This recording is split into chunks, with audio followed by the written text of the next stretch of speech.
It's midday. Hello, good afternoon, and welcome to City Prime News on 97.3 City FM. We're coming to you live from our studios at number 11 Dr. Morton Loop here in Adabraka and Accra. If you're listening to us in Western Region, you're logged on to Adrimpa 100.7 FM in Takwa or on Beach 105.5 FM in Takrady. In the Bono region, we are live on Greener FM 95.9 FM in Sunyani. In the Ashanti region, we are live on Focus 94.3 FM in Kumasi, Orange 107.9 FM also in Kumasi. If you're listening to us in the Volta region, your dial is Revival 99.3 FM or VOV Radio 95.7 FM in Hawah. In the northern region, we are live on Radio Bimbila on 91.9 FM. In the Upper East region, we are live on Quality 88.7 FM in Garu. And in the Upper West region, we are live on 97.3 FM in Wao, on Jirapa 96.1 FM. We're also live on all our partner stations in the country and around the world. We are live on citynewsroom.com. My name is Vivian Lokko. This afternoon, I'm here with Hawah, Iddrisu, Mustapha. Coming up in today's bulletin, mad rush for vaccines across health facilities in the country as authorities begin distribution following its shortage for months. Still ahead, suspects arrested over gruesome killing of a military officer in Ashiaman in court. Still to come, Defense and Interior Committee of Parliament boycotts fact-finding mission to Boku following intelligence on a threat to their security. And later, it was 7 days of fun, travels, and Ghanaian heritage on City TV and City FM's Heritage Caravan. We'll fill you in on all you need to know on the trip, which was wrapped up on Saturday. We have all this and more coming up on City Prime News, which is live across the country. City Prime News at 12 midday. Update you on all the running stories and connect you to the newsmakers. Let's bring you details of our stories, and we'll start with Boku because a fact-finding mission by the Defense and Interior Committee of Parliament to Boku has been cancelled for safety reasons. The visit was supposed to be part of moves to help restore lasting peace in the troubled town, which has seen months of conflicts resulting in the death of many. The committee was also expected to meet all factions in the conflict as well as security personnel in the area. Let's go to Boku and speak to the Honorable Amadou Hamza. He's a Boku MC. Hello, sir. If you can hear me, welcome to City Prime News. Thank you so much, Hawah, and thank you also for the cherished listeners. Honorable, this is Vivian, but Hawah is also still in the studio and co-anchoring with me. But thank you for your time. What's the situation with Boku? Boku is calm. There's no problem in Boku. We are living peacefully in Boku. By the grace of Allah. Yes.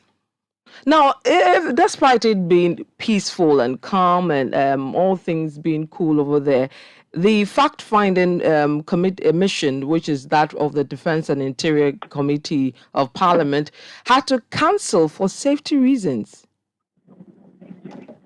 Yes. Good afternoon once again. It is that my attention was drawn to their visit.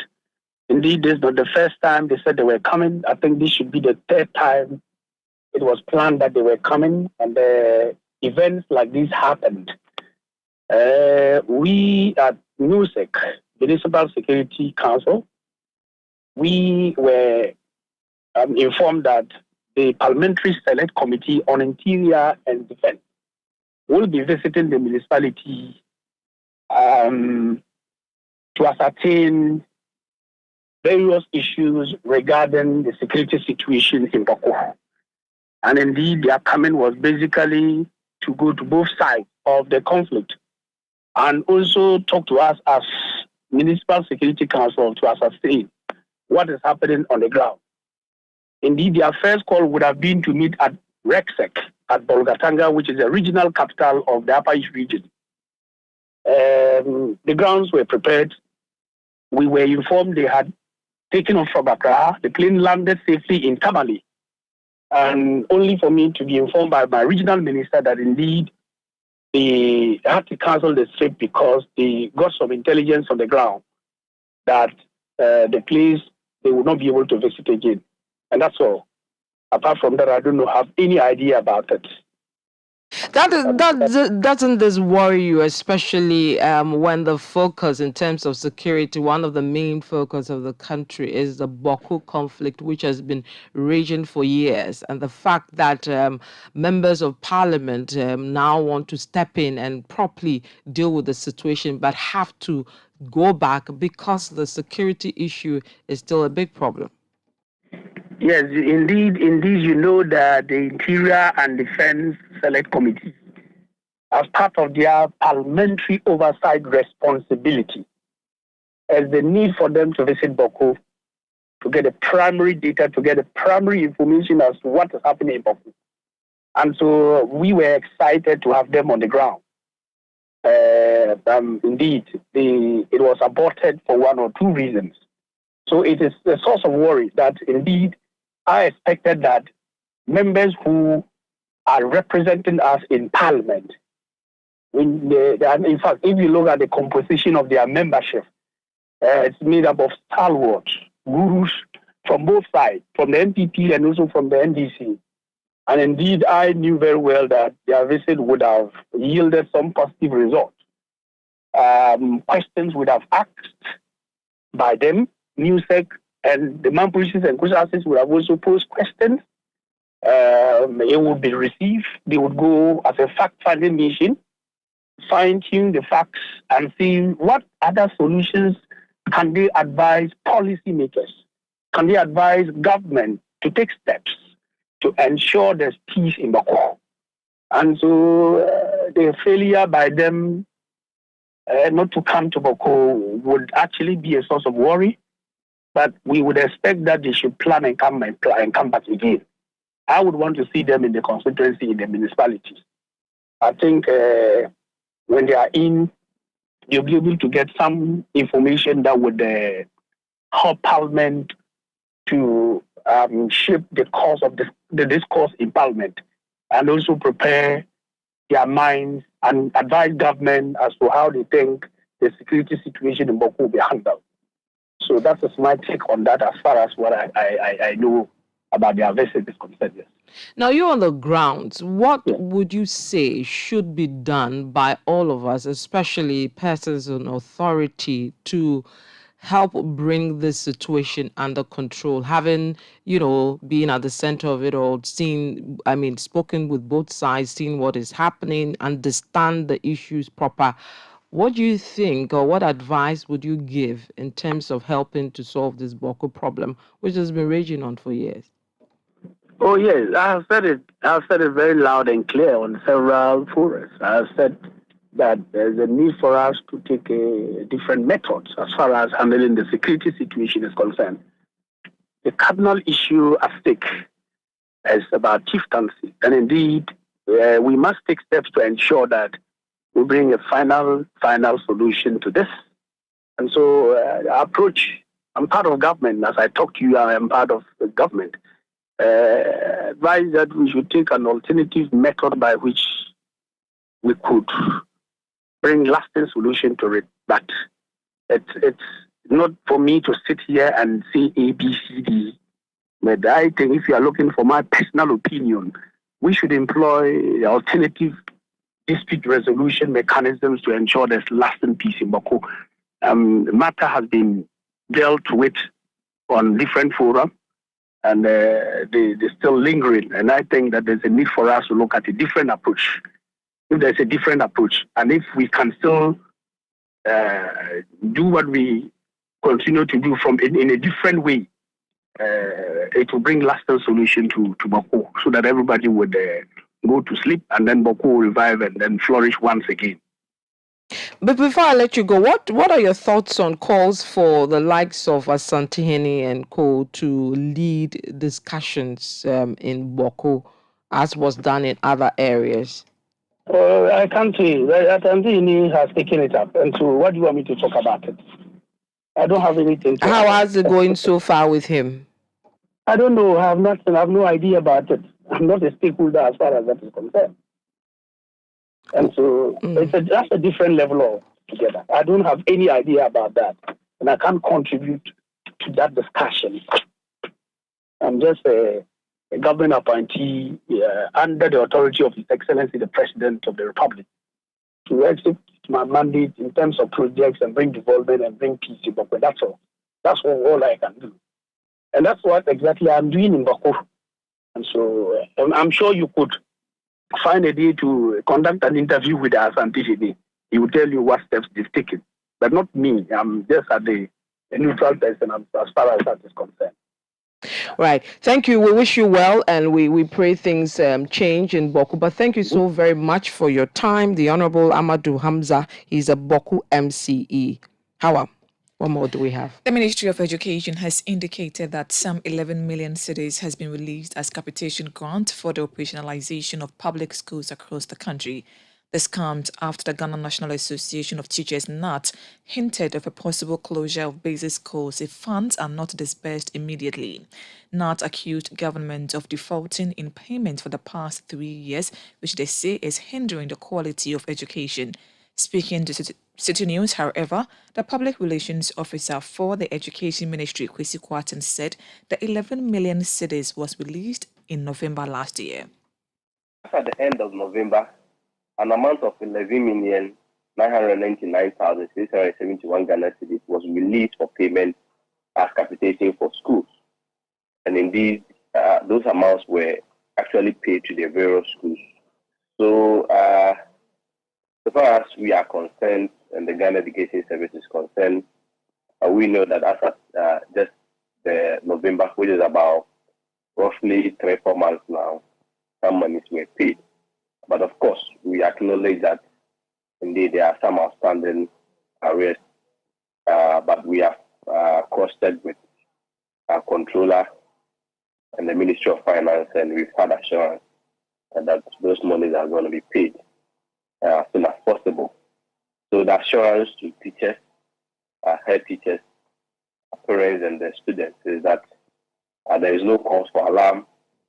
Our plans are far advanced. We've had very credible assurances from the Ministry of Finance and the controller that plans are far advanced to make payment with whatever outstanding arrears that is there. So I'm very hopeful that I will not even get to a stage where the schools may have to close down. I mean, it is very, very far from that because so far as we are concerned, even as of November, payments were made, and then subsequently, we are very hopeful that Ministry of Finance and Controller is going to make other financial commitments to the schools.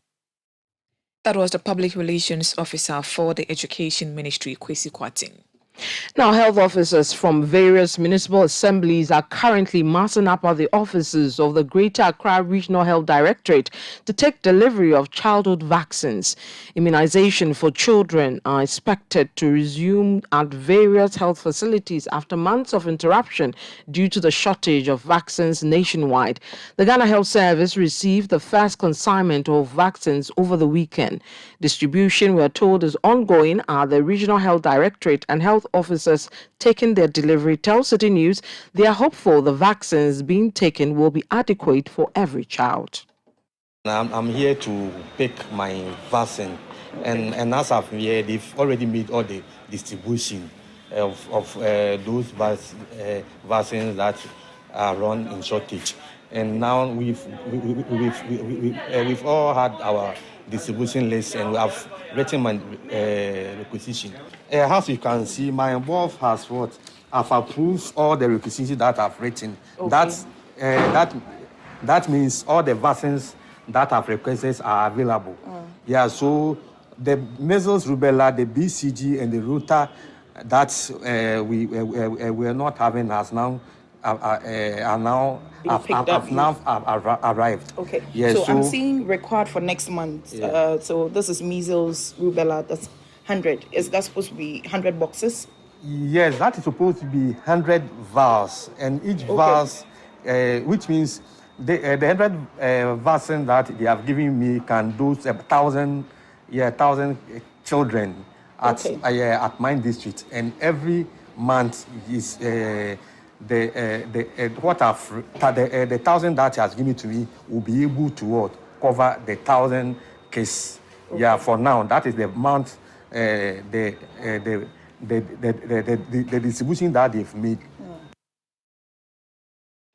Joseph Jura is a health officer from the Hawah Municipal Health Directorate here in the Greater Accra region. Let's still stay with that story and go to lady on this matter, Akosia Ochre, journalist with us here at Citi FM. Akosia, where exactly are you and what is the situation there with regards to the distribution? So I am currently at the Accra Metropolitan Health Directorate, and this is the health office that oversees most of the health facilities or all the health facilities within the Greater Accra region. And when you get here, you see a number of vehicles that have been branded with inscriptions that has to do with regional offices, health offices within Greater Accra region. So you see Ghan West Municipal Health Directorate, you see North Municipal Health Directorate, and others.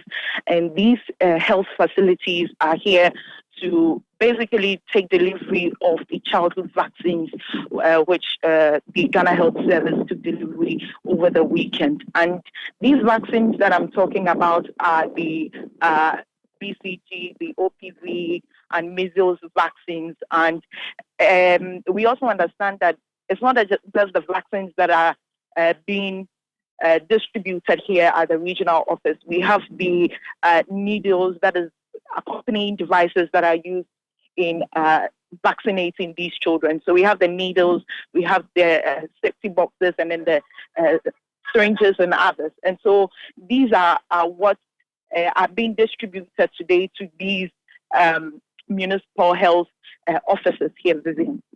Do we know in terms of numbers how much each region is getting? For example, in the Greater Accra region, how many have been distributed with the various vaccines? Well, the Regional Health Directorate, that's the Greater Accra Regional Health Directorate, will not disclose that. All they tell us is that they have vaccines, they are taking delivery of the vaccines, and they are sure that it would be adequate for all the municipal health officers. And so later on, maybe they will be able to tell us these figures in terms of the number of vaccines that they have received. And do we know how long this distribution will go for? I tell you that information that we gathered from these health officers in charge of the distribution here at the Greater Accra Regional Health Directorate is that these vehicles, as the municipal health officers, have been trooping in as early as 8 a.m. today. And so from 8 a.m. to now, that is just 80 minutes past 12, we've been having these officers come in to get their vaccines, take delivery of their vaccines. And so we do not know when it's expected to end, but as we speak, we see more vehicles trooping in. And I'm sure that by the end of the day, they would have covered at least 90% of the municipal health officers within the Greater Accra region. Now, from your discussions with authorities there, do we know when the administering of these vaccines will start proper? Okay, Vivian. So I spoke to some of the municipal health officers who are taking delivery of the vaccines. Well, they tell me that once they take delivery, it will be discharged to their various municipal health centers and vaccination will begin. And so if they are taking it today, hopefully we are looking. Okay, so when it gets to the offices, we are expected to see that they will do some calculations to ensure that this is what we have, to make sure that they tick all the boxes. And then hopefully tomorrow, the vaccination will begin. This is not what they have told me, that the vaccination will begin tomorrow, but from what they say, that they have to go and make some arrangements, look at the papers and tick all the boxes of what they have taken delivery of. It means that that's going to cover the day. And so by tomorrow, we should be able to see that vaccination is ongoing at the various health centers in Accra. Now, what you've gleaned from the process happening, is that to mean that the same is being reciprocated in various regions, or there are people from the other regions who are also there, or these are just people from Accra? So here at the Accra Metropolitan Directorate, Health Directorate, I haven't seen any vehicle that is not a suburb of the Greater Accra region.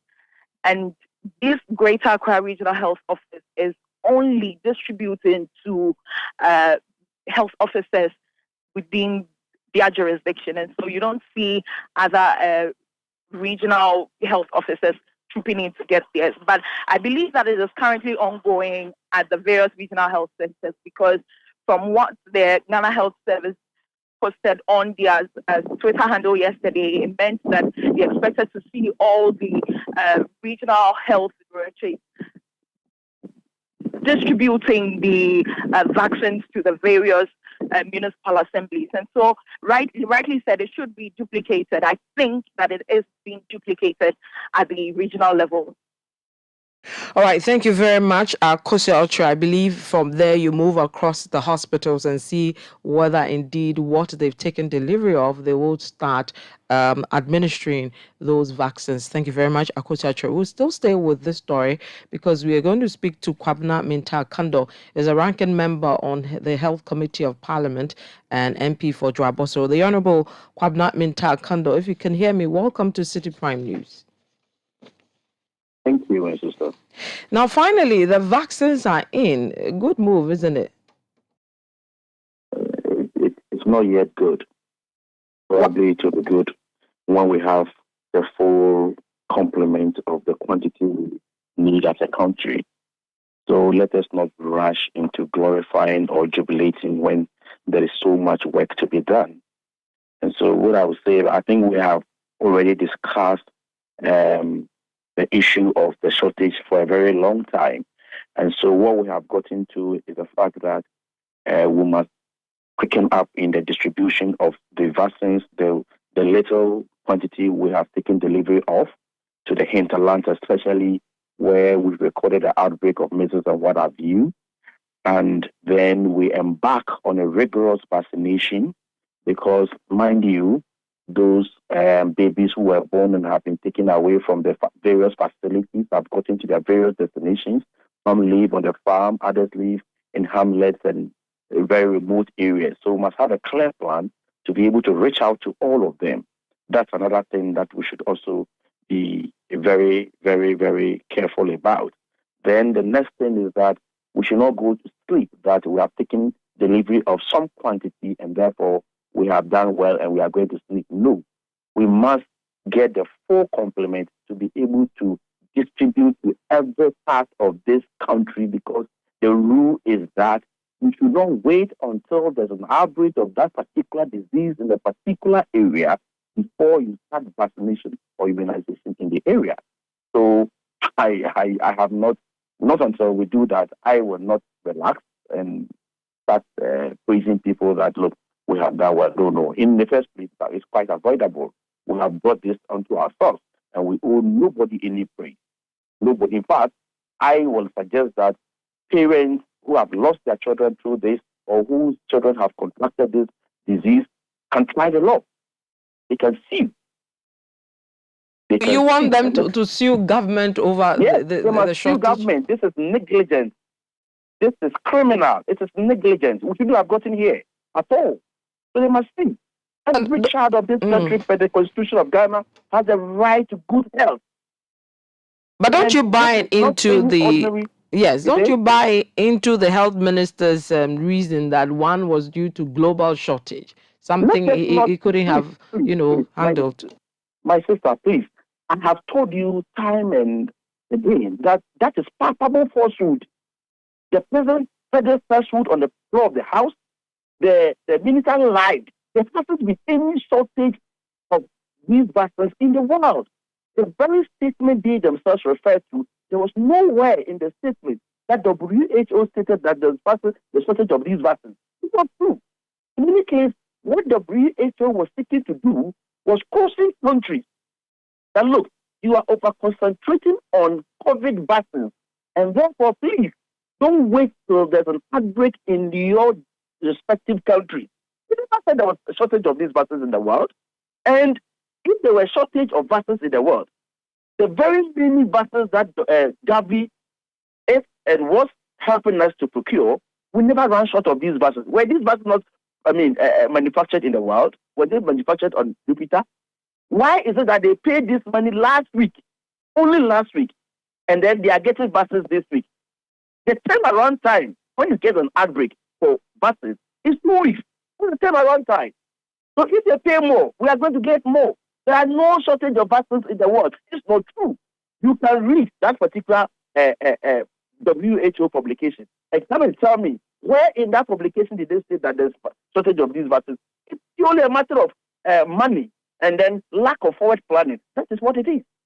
So let us not, glorify this kind of incompetence in any way. So please, there's work to be done. Yes, it's good we are taking delivery of some small quantity. Let's rush to the areas, especially the northern part of the country, where we recorded this outbreak, and make sure that we cover, because look, coverage is going to suffer because parents have moved their babies to their various destinations. That is what we should be thinking about. I saw the CASA, the helicopters on Saturday, that this is what they are using to do so. That's fine.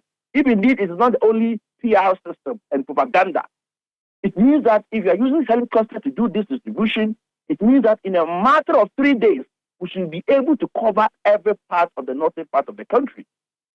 And then it's an emergency issue. All right.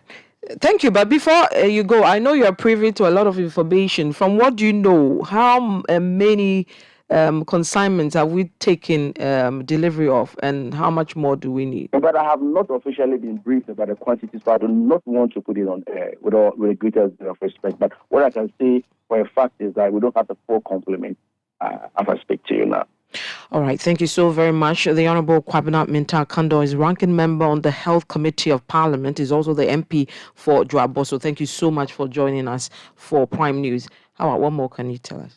The Rotational Nurses and Midwives Association say they will petition the Speaker of Parliament to get government to release their financial clearance for the payment of their 8 months allowances, which are in arrears. The trainee nurses say since they began their rotation last year, government has not paid any money into their account, which is taking a toll on them financially. Speaking to Citi News, National President of the association, Jasper Joka, says all efforts to get their monies paid have proven futile, hence their decision to involve Parliament. We have started rotation since last year.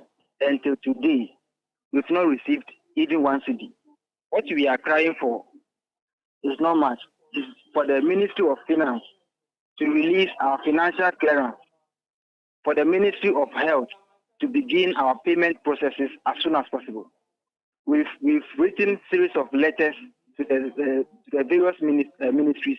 We've done a lot of follow-up, but all to no avail. And so now we have resorted to submitting a petition to the Parliament, that's the Speaker of Parliament, to help us to call the Minister for Finance to release the fund for us also receive our money. Because you see, as you speak now, we are really suffering in the country. Working for 8 months without 1 cedi. How do we survive? How do we feed? How do we transport to work?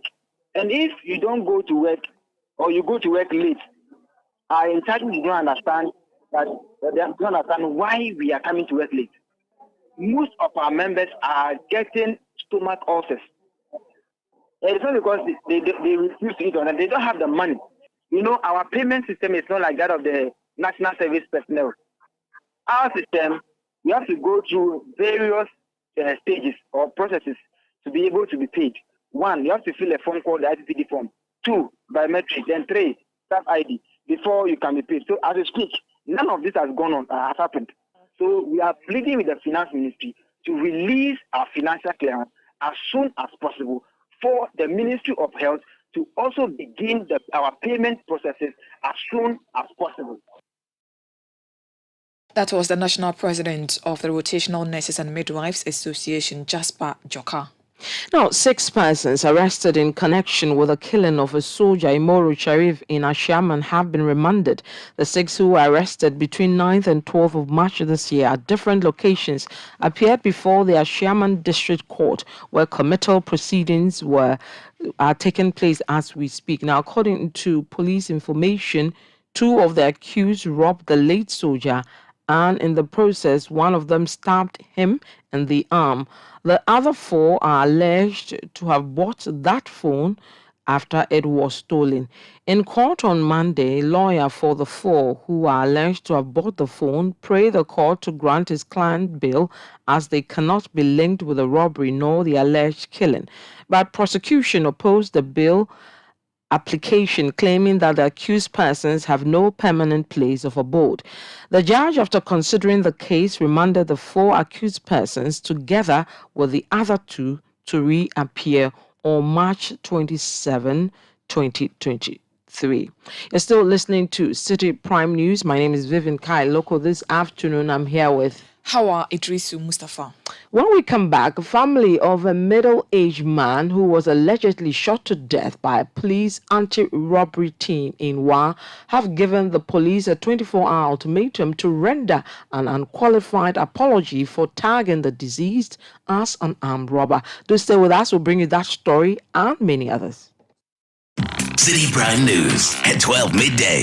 Update you on all the running stories and connects you to the newsmakers. Keys. What could be simpler than a key? Who doesn't have a key? A car key, an office key, a drawer key. But there's one key that rules them all. The house key. The key to a place we call home. The key to the home where everything comes together. The key to a home that is our own. A home where we make life happen with our families and loved ones. Adoha has been working hard for over 30 years to make home ownership within reach for many. Say yes to property with Adoha. Your dream home is one call away. Your dream home is a few clicks away. Visit our Accra project, The Place, by calling 030-2789-757. Citi Prime News at 12 midday. Update you on all the running stories and connects you to the newsmakers. Yeah, welcome back to Citi Prime News. We are coming to you live from our studios here in Adabaka in Accra. My name is Vivian Lokko, here with Hawah, Iddrisu, Mustapha. Hawah. All right, we'll go to the Upper West region and bring you some more stories on crime, because the family of a middle-aged man who was allegedly shot to death by a police anti-robbery team in Hawah has given the police a 24-hour ultimatum to render an unqualified apology for tagging the deceased as an armed robber. The family maintains that, contrary to the narration by the police, the victim, Abubakar Shahid, was a law-abiding citizen who never engaged in any criminality as alleged by the police. At a press conference in Hawah today, the family said the killing was a clear act of unprofessionalism, adding that they will resort to the law court to seek justice for the victim should the police fail to apologize. Mohammed Tamin spoke on behalf of the family. The family hereby demand and petition that the police should render an unqualified apology the family of the deceased for this gruesome murder. 2, the police should also reach out to the family and take steps to find an amicable solution to the matter.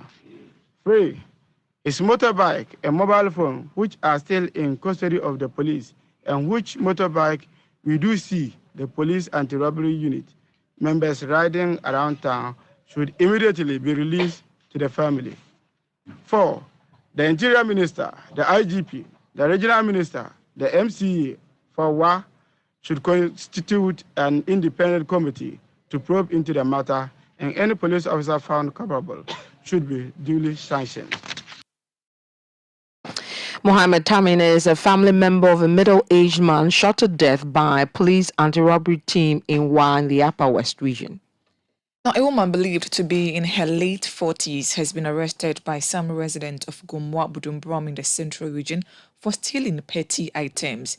Usually, when thieves are caught in this enclave, they are handed over to the Gomoa Bujumbura police for onward action. But in her case, she was made to disseal the gutters to serve as a deterrent to others.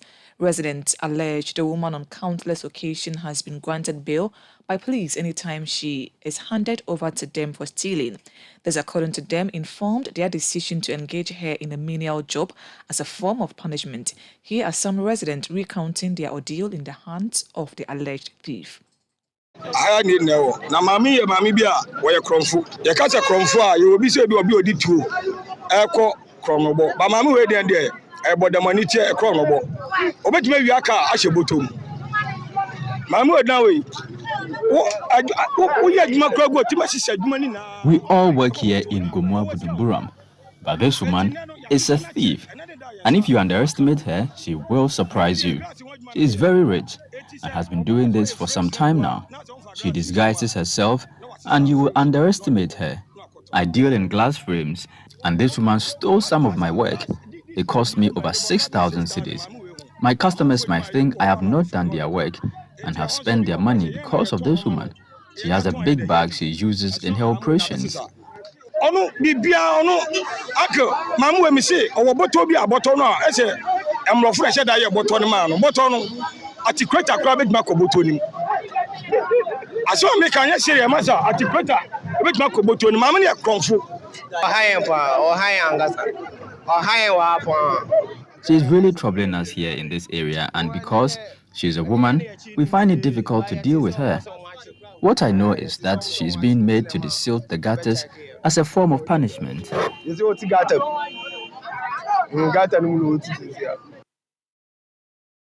Those were some residents of Bujumbura recounting their encounter with a woman who has been arrested for alleged stealing. Now, police in Koforidua are on the manhunt for a hit-and-run suspect driver who knocked a young lady at the Central Hospital traffic light on Sunday evening. The unidentified woman who was on a motorbike was crushed by the speeding Kia Reno truck, which was heading towards the Charlie Junction area from the Koforidua Polyclinic side. The suspect driver, according to witnesses, after hitting the lady, made a turn towards the Central Police Road without attending to the victim, even though the incident happened less than 40 meters away from the Eastern Regional Hospital. Police personnel who arrived at the scene shortly after the incident assisted to convey the bleeding victim, who was unconscious, to the hospital. The police is urging the public to assist with relevant information which will lead to the arrest of the suspected driver. On the lifeless body of a 21-year-old woman who was carried away by flood waters at Breman in the Swami municipality of the Ashanti region has been found. The deceased sandals reportedly got stuck during the downpour last week Wednesday, and in her attempt to retrieve it, she was washed away by the flood waters. Community members, the police and officers from NADMO searched for the body for days but were unsuccessful.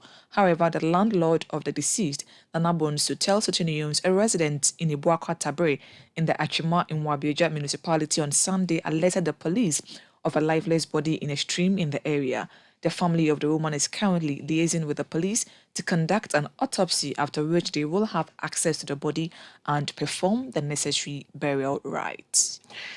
Away from that, and domestic investors who did not tender their bills for new ones and the government's domestic debt exchange program are expectant that their matured coupons will be paid today, March 13, as promised by the government. The government has failed to honor bonds which have matured since February 6th this year, with explanation that it needed some time to sort out administrative issues resulting from the settlement of new bonds under the domestic debt exchange program. After consultations with bondholder groups, the Finance Ministry promised to begin payment of the coupons from today. In an interview with Citi News, a convener for the pensioner bondholders, Dr. Edu Anani Entry, says they are hopeful the Finance Minister will fulfill his promise. Well, we haven't gotten any indication that these coupons or mature bills bonds has been paid. We are still within the day, so we are still waiting to find out what will happen by the close of banking business today. We still want to believe that the minister's word should be taken, and by today, before banking closes, we will see that some payments have been made. So we are still waiting. Well, normally you are there before you realize your account has been credited. Your bank will credit your account. In some cases, I know of banks which do it very early. And I believe most banks, on the day that your coupon must be paid, definitely your accounts will be credited that day. We still think that it will be paid today as the minister has promised. We haven't heard any information from the ministry that it's not going to be possible to pay today. So we are holding on to that promise that it will be paid today. However, if by the end of the day we haven't seen any payment, then we will decide what to do from tomorrow. But does it have to be paid exactly today? Yes, that's the promise we were giving. The thing is already overdue. So it's not something that is due today. You are asking for even if it was due today, it must be paid today. But this is even due in some cases. The first one was 6th February. The second one, I think, 17th or 13th. And the third one is also 6th March.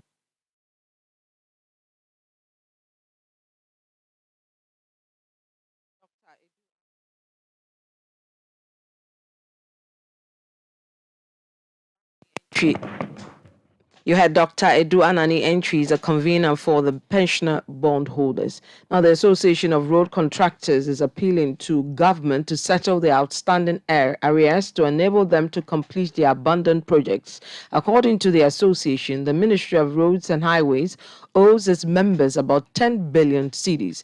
The claim an insignificant amount of the debt has been paid so far. Now, speaking to Citi News, the national chairman of the Association of Road Contractors, John Affle, expressed hope that its discussions with the government on the settlement will soon yield positive results. Education think tank Africa Education Watch is urging government to invest in basic education rather than opt for the closure of schools over non-performance of students at the senior high school level.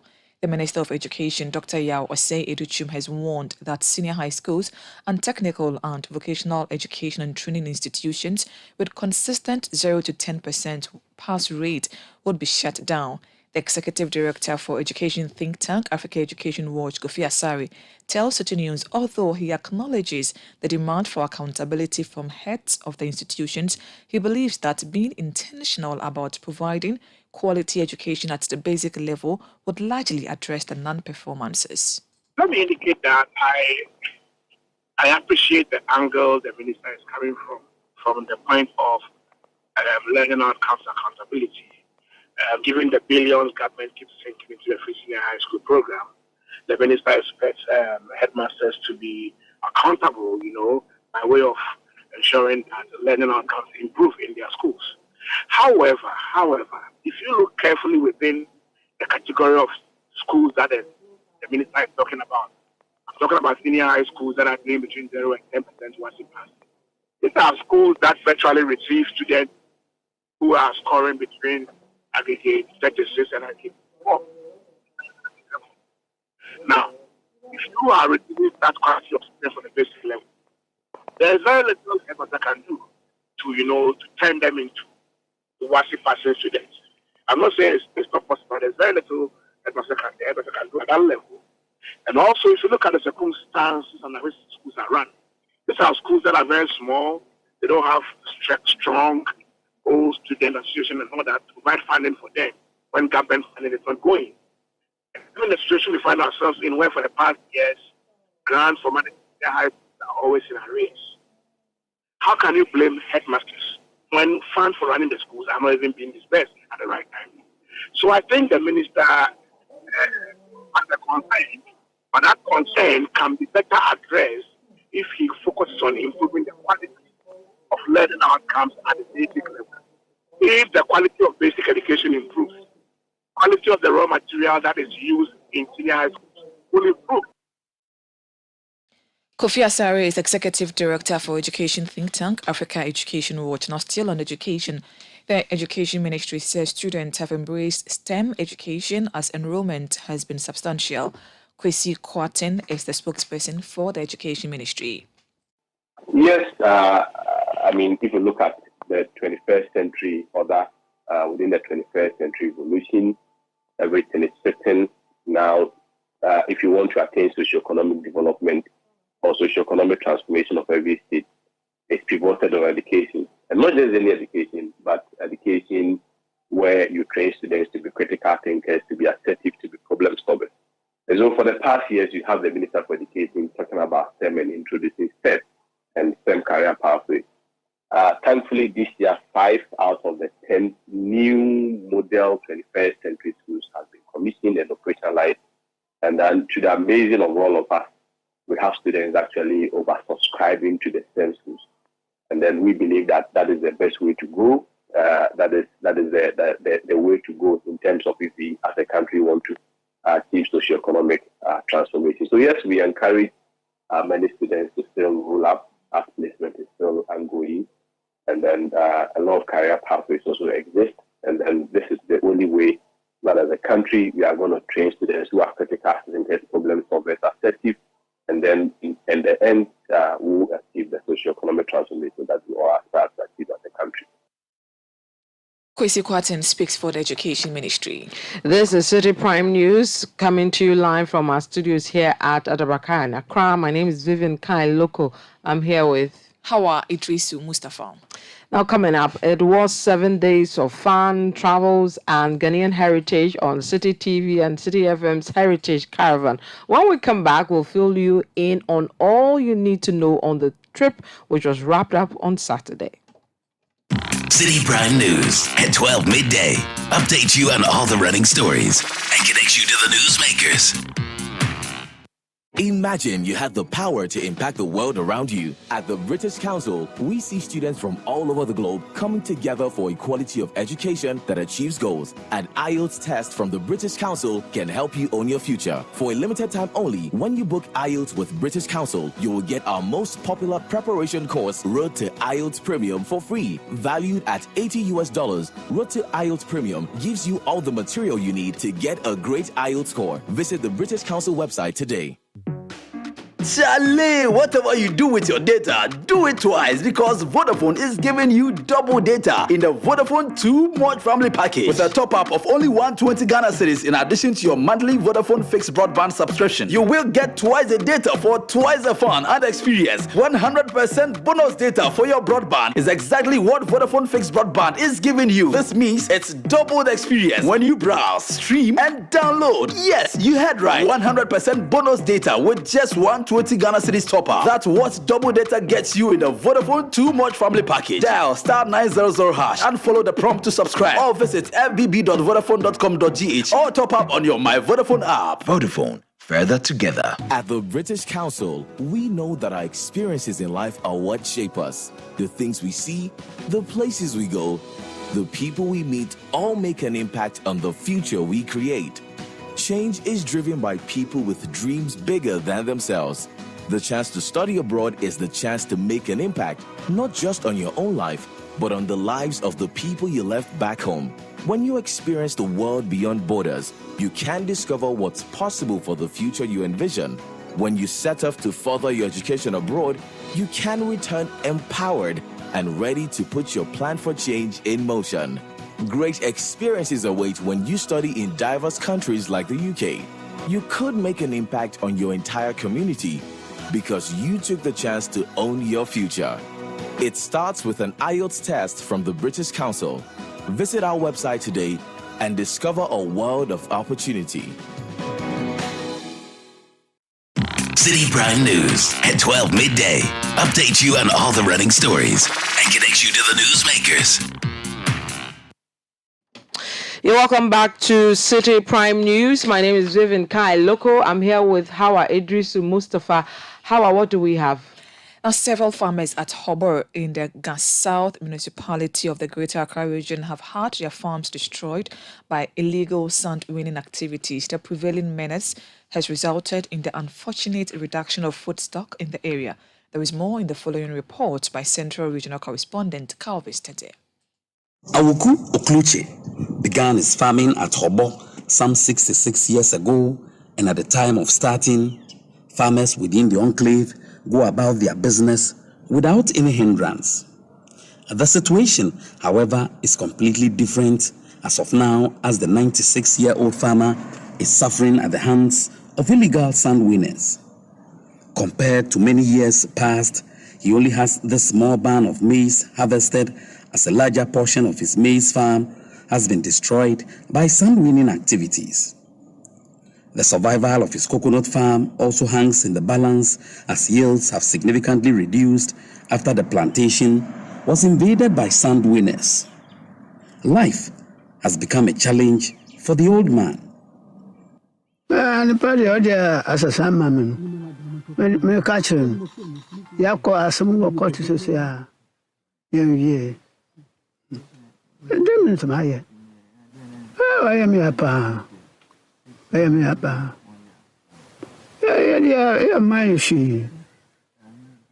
have reported the issue to the owner of the land. The matter is currently in court. It is quite painful to experience this situation. We get absolutely nothing from our farmlands. The people just come and take the sand away, and when we speak, we are subjected to physical abuse. They come in the mornings and in the evenings. The farmers here need help. 63 years. The report was put together by Central Regional Correspondent Calvis Citi. And Hawah, let's go to our final story, an exciting one, of course, where patrons of Citi FM and Citi TV's Heritage Caravan had the fun of their lives on the 7-day trip across the country. Now, the caravanites arrived in Accra on Saturday. Now, the Citi FM and Citi TV Heritage Caravan is the longest annual road trip in Ghana, which gives patrons the opportunity to see tourist sites and experience hospitality across various facilities. The 2023 edition, like earlier ones, had many Ghanaian nationals from the diaspora joining to have fun while learning about Ghana. Citi News' Fred Duho has more. On Saturday, March 4, 2023, about 156 patrons, including selected staff of Citi FM and Citi TV, gathered at the premises of Citi TV at Tesano in the Okankwe North Municipality at about 4 a.m. to begin activities for a road trip. Sponsors were there in their numbers, bearing souvenirs to last the patrons for 7 days. After registering patrons with their tags, hot kinky was served with other English breakfasts as an alternative. The excitement embossed on their faces was telling. The best part for me was when my car got here, someone was ready to assist to park out. I think that's impressive. Citi TV, Charlie, you guys see first. The bus eventually took off to Amejope in the Volta region, which is over 2,200 feet above sea level, the highest peak of human settlement in Ghana. The view over the hill is breathtaking, and the greenery is very oxygenated, giving a different kind of breath from the fumes in many parts of Accra. The crowd at the new canopy walkway installation was huge. Students from all levels and many institutions, including staff of the Ghana Ports Authority, were also present for an adventure. Patrons on the Heritage Caravan enjoyed the strenuous hike and finally made it to the canopy walkway. Oh, yes, I've made it. But Charlie, it takes some time. Oh, yes. So the people you see in your shot are exhausted as I am.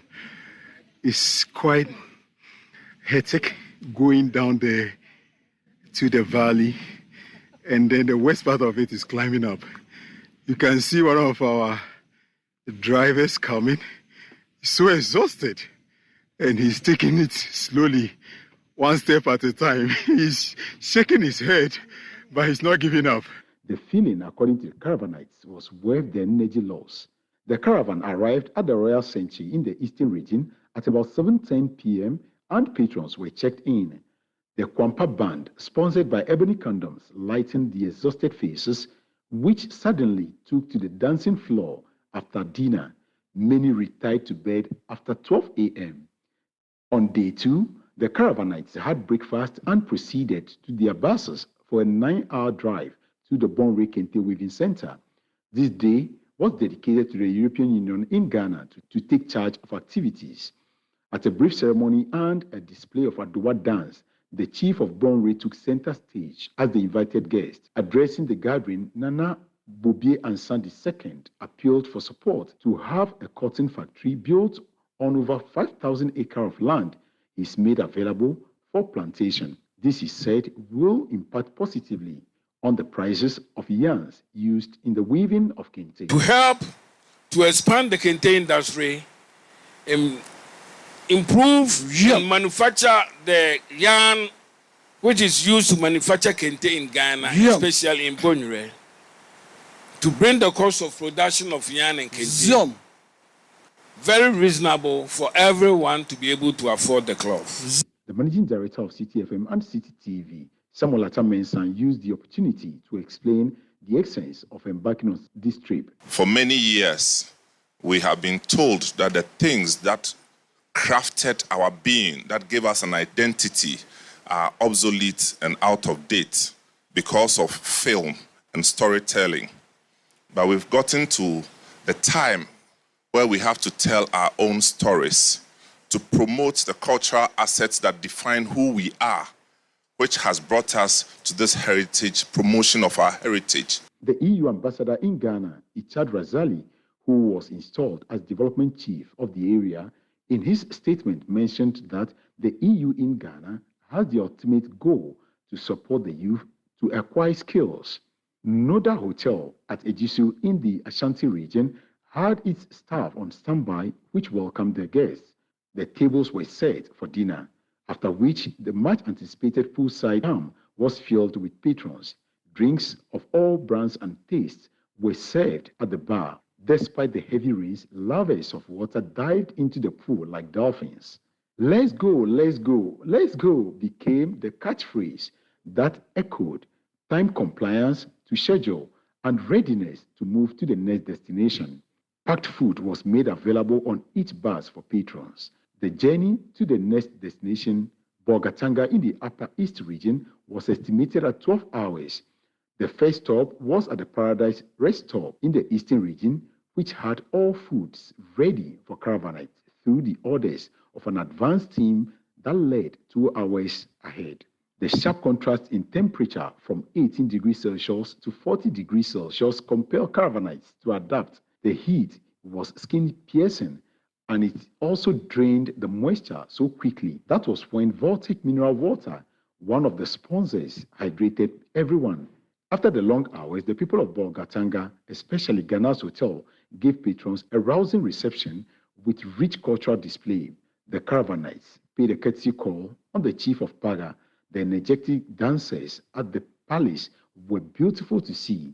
The chief urged Citi FM and Citi TV management to use its influence to urge the government to construct a significant emblem at the Ghana-Burkina Faso border to give the right border demarcation, which will inform travelers when they arrive or when they cross. The caravanites took pictures with the crocodiles at the Paga pond and were also allowed by border immigration to cross into Burkina Faso. They had the opportunity to see people's homes and stores on the border lines, people whose bedrooms are in Burkina Faso and their sitting room in Ghana in the same house.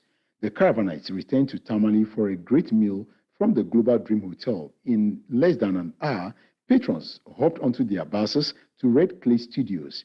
Ibrahim Muhammad, the artist, hosted the team in his movie theater, where he explained that the project was to give hope to children. The night was very short. Patrons woke up as early as 4 a.m. to ready for another 12-hour road trip. The Bono region was the destination. Well, Fred, do whole file that report. Why are you looking at me like that? Next year, you are going, right? Yes, please. Oh, this year you were at the Central region getting married to Alhaji Mustapha, so you couldn't join. So next year maybe there'll be.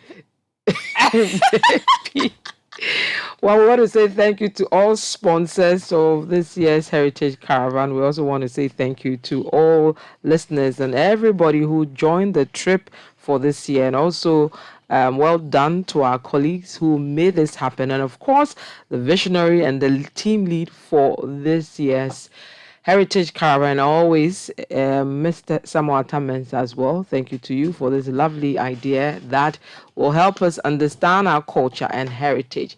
And on that positive note, we end today's edition of City Prime News. We came to you live from our studios at Adaraka here in Accra.